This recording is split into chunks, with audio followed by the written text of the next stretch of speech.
श्री गुरुवे नमः। न गुरुरधिकं तत्त्वं न गुरुरधिकं तपः, तत्त्वं ज्ञानात् परं न अस्ति, तस्मै श्री गुरुवे नमः। ओम शांति शांति शांति। प्रणाम भगवान।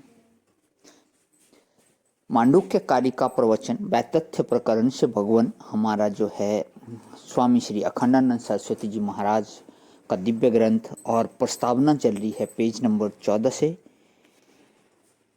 आज बाबा जी कहते हैं, तो नारायण कोई वस्तु छंदोबद्ध होने से प्रमाण नहीं हो जाती, छंदस में प्रमाण की शक्ति नहीं होती, तो स्विषय सुराणी प्रमाणानी। अगर रूप के बारे में कोई बात बतानी है तो वह आंख से देखकर बताई जाएगी।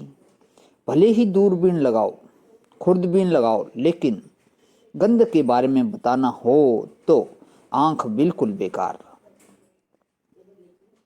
ठन ठन पाल। और रूप के बारे में बताना हो तो नाक बेकार।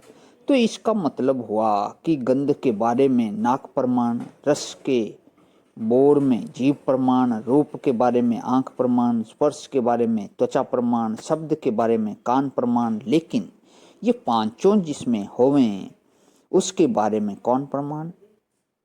तो उस समय फिर इन इंद्रियों की गति नहीं होगी। इन पांचों के द्वारा पांचों को ग्रहण करने वाला जो मन है ना, वह प्रमाण है। एक गुलाब की पंखुड़ी हाथ में लो तो नाक ने कहा गंध है, जीभ ने कहा कि कड़वा है, आंख ने कहा कि गुलाबी रंग का है, त्वचा ने कहा कि कोमल स्पर्श है, और मन ने कहा कि इसका नाम गुलाब है। भाई, इसमें सब रहता है तो असाधारण करण है इंद्रियां, और सब में साधारण करण है मन। अब देखो, यह ईश्वर है, यह बात किस प्रमाण से जानोगे?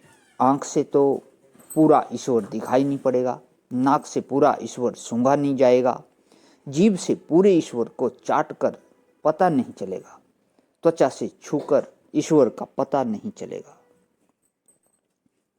हमारे एक मित्र थे और उनमें बहुत बड़े थे और उम्र में बहुत बड़े थे और तर्क विद्या में बड़े निपुण थे। वे कहते थे कि हमको ईश्वर अभी मिला नहीं है, हम ईश्वर की तलाश कर रहे हैं।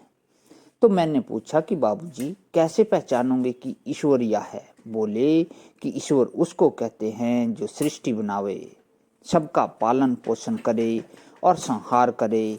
तो जब कोई भी हमारे सामने सृष्टि का पहले संहार करेगा और फिर बनावेगा और फिर उसका पालन पोषण करेगा, तब तो हम मानेंगे कि ईश्वर है।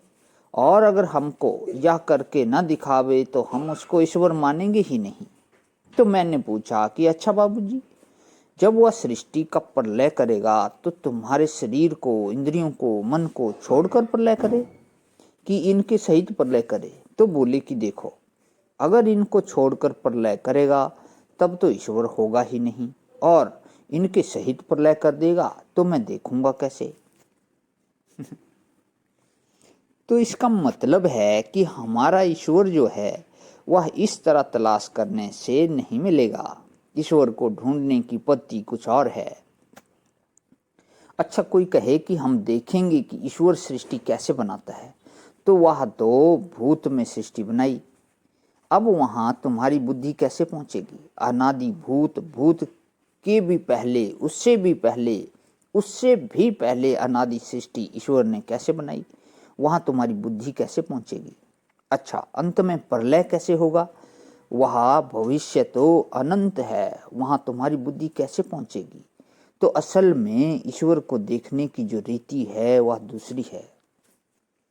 अच्छा, बोले भाई कि कृष्ण आए, राम आए, शिव आए, विष्णु आए, देवी आई, गणेश आए, सूर्य आए, सामने प्रकट हुए, बोले कि ईश्वर है।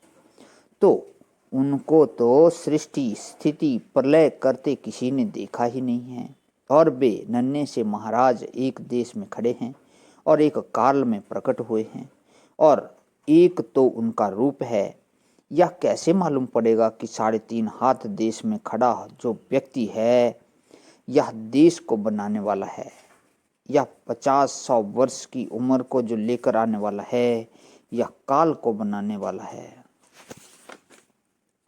और एक रूप में जो खड़ा है उसने समुच्ची नाम रूपात्मक सृष्टि को बनाया है। यह बात किस प्रमाण से सिद्ध होगी? तो आज यहीं विराम भवन। ओम शांति ही शांति ही शांति ही। प्रणाम भवन।